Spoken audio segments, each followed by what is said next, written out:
Share बाजार में पिछले कुछ दिनों से, कुछ हफ्ते से कहें तो आईपीओ की बहार फिर से आ गई है। करीब 5 आईपीओ आ चुके हैं, 5 आईपीओ और आने वाले हैं। तो सुनील जी, आईपीओ को कैसे देखा जाए? ऐसा भी तो नहीं है कि आईपीओ में पैसे जा रहे हैं, इस वजह से मार्केट में थोड़ा सा लोग सुस्त पड़े हुए हैं।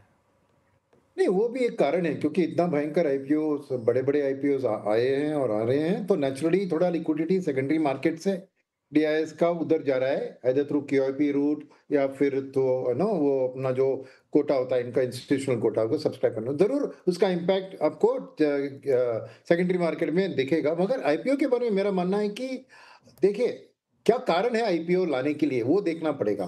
क्योंकि अगर वो अपने बिज़नेस में निवेश करने के लिए पैसा रेज़ कर रहे हैं या अपने जो डेट लेकर उन्होंने जो बिज़नेस को बढ़ाया था, उसको रीपे करने के लिए रहे हैं, तो वो बहुत बड़ी अच्छी आईपीओ है। मगर अगर प्रमोटर अपना स्टेक डाइल्यूट कर रहा है और यहाँ पे भी मैं देखूँगा कि अगर वो प्राइवेट इक्विटी वाले हैं, जिन्होंने छोटी साइज़ से वो कंपनी को बड़े करने में अपना मदद किया है, अपना रिस्क कैपिटल दिया है, वो निकल रहे हैं, वो ठीक है। सेकंड, अगर कंपनीज ने ज्यादातर अपने एम्प्लॉइज सीनियर एम्प्लॉइज को एक स्टॉक ऑप्शंस देके बिजनेस को बढ़ाया, तो उनको भी एक आउट देने के लिए एक प्राइवेट कंपनी आज पब्लिक लिमिटेड होकर उनको एक कैश आउट करने की ऑप्शन दे रही है, वो भी ठीक है। मगर अगर प्रमोटर इन वैल्यूएशन को देकर कैश आउट कर रहा है अपना पैसा, तो मेरे लिए वो एक वार्निंग सिग्नल है। तो मैं ये सब चीज स्टडी करूंगा हर आईपीओ के बारे में। और फाइनली बात यह है कि अगर वो आईपीओ आ रही है, वो नए उभरते हुए बिजनेस में आ रही है, तो जरूर आपको पेश होना चाहिए उसमें, क्योंकि ये पहले नहीं थी कैपिटल मार्केट्स में, अब आ रही है, तो ये नया अपॉर्चुनिटी है। तो ये सब इन सब मायने से मैं देखूंगा और फिर चुनूंगा आईपीओ की सब्सक्रिप्शन। फिरोज साहब, आपका पैमाना क्या होता है? मेरा पैमाना 2-3 पॉइंट होते हैं। देखिए, इंडिया की जो प्रोमोटर होल्डिंग्स हैं बहुत ज्यादा है। तो मैं तो एसएनपी में 90% कंपनियां जो हैं वो 90% से ज्यादा फ्री फ्लोट में हैं। इंडिया में सिर्फ 6% है। एनएससी 500 में 6%, 30 कंपनियां हैं जिसकी 90% ज्यादा की फ्री फ्लोट है। तो ये जो प्रोमोटर का बहुत इंडियन कॉन्सेप्ट है। तो मुझे तो खुशी होती है अगर रीजनेबल वैल्यूएशन पे एक प्रोमोटर अपनी लिक्विडिटी को मार्केट में डाल सके, वरना एसेट बबल्स जरूर होंगी।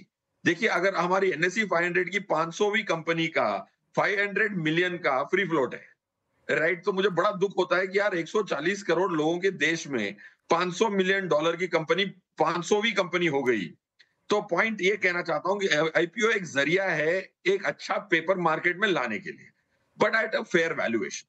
तो आईपीओ में बहुत अलग अलग किस्म के आईपीओ आते हैं, बहुत वेरीड वैल्यूएशंस होती हैं, थोड़ी जिसपे टेबल पे पैसा छोड़ा जाता है। आप देखें, एक दो अनलिस्टेड में जो ट्रेड होते थे एक्टिवली, उनकी अभी लिस्टिंग हुई है। उसमें ऑलमोस्ट अनलिस्टेड मार्केट में एक शेयर का भाव चल रहा था 1100, बट उसी शेयर का आईपीओ आया 700। अब बोर्ड को तो पता ही था कि यार 1100 में ट्रेड हो रही है, फिर भी उन्होंने कहा कि भाई 700 में मुझे रिटेल निवेशक को ये अपना माल देना है।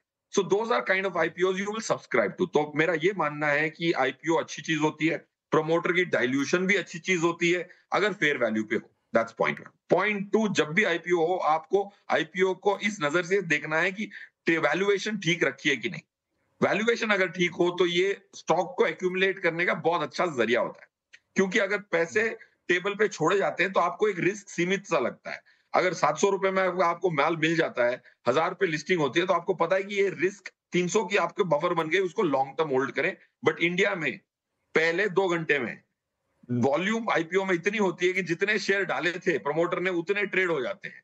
तो इंडिया में लोग स्पेक्यूलेशन करते हैं आईपीओ से, शॉर्ट टर्म गेन्स के लिए आईपीओ करते हैं, वो ना करें। अच्छे आईपीओ को लें, उसको पकड़ के रखें अगर वैल्यूएशन ठीक है। इंटरेस्टिंग बात कही कि हम लोग यहाँ पे शॉर्ट टर्म गेन के लिए आईपीओ को यूज़ करते हैं। लोग कहते ही हैं कि सवाल ही पूछते हैं कि लिस्टिंग गेन कितना होने वाला, लोग वहीं से सवाल ही शुरू करते हैं। अभय अग्रवाल साहब, आप किस तरह से आईपीओ के लिए अपने लोगों को सलाह देते हैं या फिर कैसे चुनते हैं कि कौन से आईपीओ में लगाना है कि नहीं लगाना है? देखिए, at at a high level मैं कहूँगा IPO market, robust IPO market बहुत ज़रूरी है हमारे कैपिटल मार्केट के ग्रोथ के लिए। क्योंकि अगर हम चाहते हैं कि $5 ट्रिलियन के मार्केट कैप से हम 10 ट्रिलियन के मार्केट कैप की तरफ जाएँ, तो वो सिर्फ़ जो लिस्टेड कंपनी है वो उतना मार्केट कैप नहीं बना सकती। बहुत ज़रूरी है कि उसमें से $1-2 ट्रिलियन ऐसी कंपनीज़ बनाएँ जो नई लिस्टिंग हो रही है। दूसरा मैं कहूँगा कि जो हमने देखा है overall quality of companies that are listing is pretty good. एक ज़माना था जब आईपीओ मार्केट से लोग डरते थे कि ये मैनिपुलेटिव मार्केट है, पर आई थिंक जितना सेबी ने गार्ड रेल्स क्रिएट किए हैं ओवर द इयर्स, प्लस जो मार्केट में भी मैच्योरिटी आई है स्पेशली विद डीआईआईज, तो जो हम देख रहे हैं एक कॉर्पोरेट मैच्योरिटी भी है कि अच्छी कंपनीज आके लिस्ट हो रही हैं और रिस्पांस उनको अच्छा मिल रहा है। अ, हमारी स्ट्रैटेजी लक्ष्मण जी इसमें ये है एज़ अ फंड कि हम आईपीओ जब कंपनी आती है तो हम उसका डीप रिसर्च करते हैं, अंडरस्टैंड करते हैं कि क्या बिज़नेस है। पर आईपीओ में पार्टिसिपेट कम करते हैं क्योंकि उस समय एक ये डर रहता है कि आईपीओ को के लिए कंपनी को जो बैंकर्स हैं, उनके प्रमोटर्स हैं, एक अच्छी तरह से सजा के उसको मार्केट करते हैं। तो एक पूरी दुनिया में सबको मालूम है कोई इन्फॉर्मेशन एसिमेट्री नहीं है उस समय कि कोई फंड मैनेजर आर्बिट्राज कर सके। तो आई थिंक और उसके बाद क्या होता है 1 महीने बाद एक एंकर बुक का सेलिंग खुलता है, फिर 6 महीने बाद एक और सेलिंग खुलता है, फिर 1 साल बाद एक और प्री आईपीओ शेयर होल्डर्स का सेलिंग खुलता है। तो रियल सप्लाई आती है लगभग 1 साल तक आईपीओ होने के बाद। तो हमारा ये स्ट्रैटेजी रहती है कि आईपीओ में हम रिसर्च कर लें, समझ लें, फिर 4 क्वार्टर उसका रिजल्ट्स देख लें कि क्या वो रिजल्ट्स एक टाइम पे अच्छे थे या 2 क्वार्टर के लिए अच्छे थे प्री आईपीओ, कि अब कंटिन्यूअसली कंपनी ग्रोथ की तरफ जा रही है, मैनेजमेंट कमेंट्री क्या है। और फिर साल भर बाद जब सारे लॉक इन खुल जाएँ, तब मुझे लगता है एक फेयर वैल्यू मार्केट में एस्टैब्लिश होती है, जो एक एस्ट्यूट लॉन्ग टर्म इन्वेस्टर्स को एक अपॉर्च्युनिटी देती है कि वो पार्टिसिपेट करे ना करे। तो मुझे लगता है as a long term investor also जो हाइप में ना जाके आप 1 साल ट्रैक करें उस कंपनी को और उसके बाद पेशेंटली उसको ऐड करें, तो मेरे ख्याल से हिसाब से वो एक अच्छी स्ट्रैटेजी रही है इन्वेस्टर्स के लिए। तो थोड़ा सा मतलब इंतज़ार कर लें, वैल्यूएशन प्रॉपर आ जाए तब लगाएं, तो आपके लिए आपको लगता है कि ज़्यादा अच्छी स्ट्रेटजी होती है। अभिषेक अग्रवाल साहब, जो आईपीओ आ रहे हैं वहाँ भी यही स्ट्रेटजी अपनाई जाए? देखिए, आईपीओ में हो बड़ा सिंपल सा रहा है, जहाँ पैसे बनते हैं लोग वहीं चले जाते हैं। अगर हम ये डेटा को तो थोड़ा सब जगह होगा, स्टिमुलेट करें। जहाँ पैसे बने वो हाँ, लोग वहीं जाएंगे। हाँ, बट यहाँ पे स्पेसिफिकली अगर हम इंडियन मार्केट में लिस्टेड सेकेंडरी मार्केट में जो ऑलरेडी ट्रेड हो रहे हैं वर्सेस जो अभी नई लिस्टिंग हो रही है, उसमें फ़र्क ये है कि 27 कंपनियां आउट ऑफ 30 कंपनियां जिन्होंने आईपीओ लेके आए, उनके इशू प्राइस से ऊपर जो है कंपनियां लिस्ट हुई और इन कंपनियों में ऑन एन एवरेज इन्वेस्टर्स ने 25% का रिटर्न बनाया है, जबकि अगर आप उसी निफ्टी को आप पकड़ लें तो निफ्टी का रिटर्न करीबन करीबन जो है वो 6% के आसपास रहा है। तो 6% की एग्जिस्टिंग कंपनियां जो खड़ी है निफ्टी में वर्सेस आप अगर बात कर रहे हो 25%। वहां है, तो एक तो ये है कि एवरेजली आप वही जो अजीज भी कह रहे थे कि यहाँ पे एक तरह का मैनिपुलेशन कह लें या जैसा भी आप कह लें कि वॉलेटिलिटी मिलती है, पैसा बनाने का मौका मिलता है, शॉर्ट टर्म ट्रेडर है, कोई भी नाम आप लेके कूद जाइए, बट अल्टीमेटली लोगों ने इसको देख के ही पैसे लगाने हैं और इसी रीजन से ट्रेंड चल रहा है। इंटरेस्टिंग बात ये है, 2 साल पहले पूरे साल में मतलब 24 की बात कर रहा हूँ, 76 आईपीओ मेन बोर्ड में आए थे। 25 में जो आज तक हम देखे तो 80 और शायद इसी साल के 6 महीने में 120। तो जो मैडनेस चल रही है मेरे हिसाब से बहुत बड़ी है और अगले second half of the year में तो $30 बिलियन के आसपास का नया जो है यहाँ पे अभी रेस करेंगे, जिसमें LG India, Tata capital, grow जैसी कंपनी आएंगी। तो मुझे लग रहा है कि ये ट्रेंड तो अभी चल रहा है एंड क्योंकि पैसे बन रहे हैं इसलिए लोग आ रहे हैं। But again I would consider this as to be more of trading nature rather than a fundamental investment level. तो मेरी इतनी ही लिमिटेड इसमें राय रहेगी।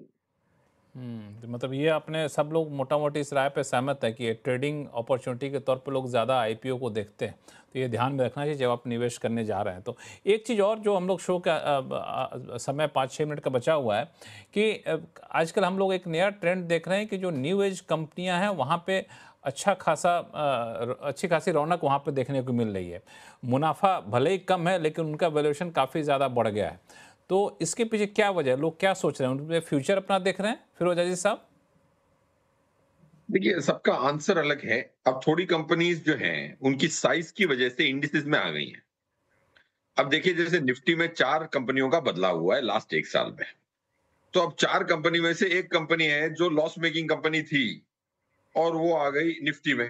अब निफ्टी में 8 लाख करोड़ का एयूएम, ईपीएफओ का सबसे ज्यादा एयूएम है एसबीआई और यूटीआई के माध्यम से।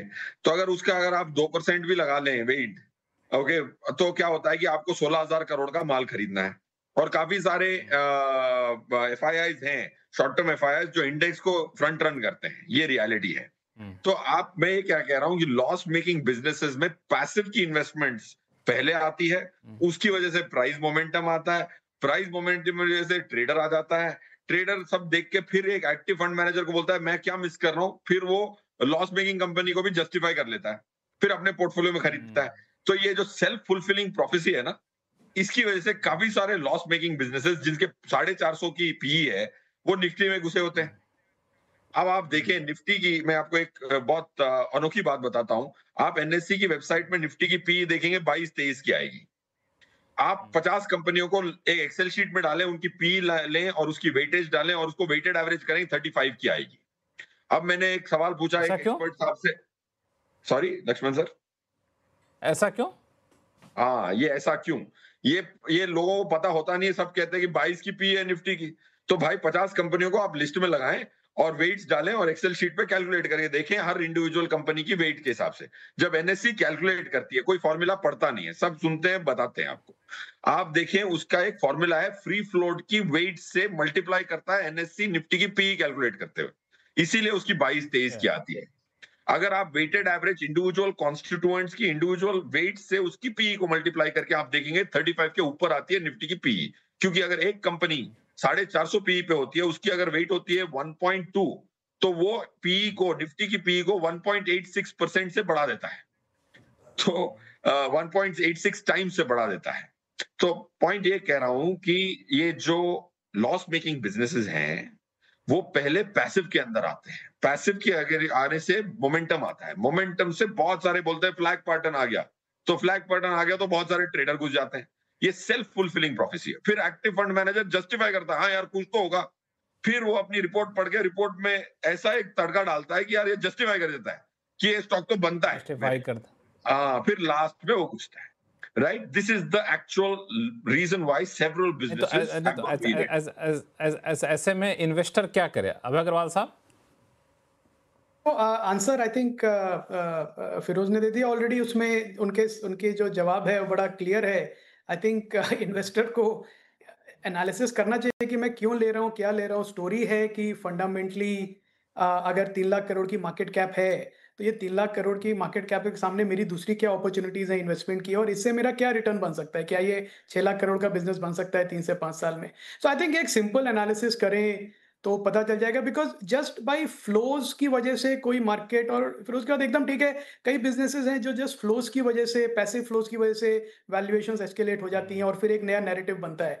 आई थिंक इस मार्केट में इन्वेस्टर्स को बहुत ही केयरफुल रहने की जरूरत है कि बहुत ही केयरफुल रहने की जरूरत है। मतलब स्टोरी जो है वो तो बनती रहेंगी, उसके पीछे क्या है सब्सटेंस, वो देखना बहुत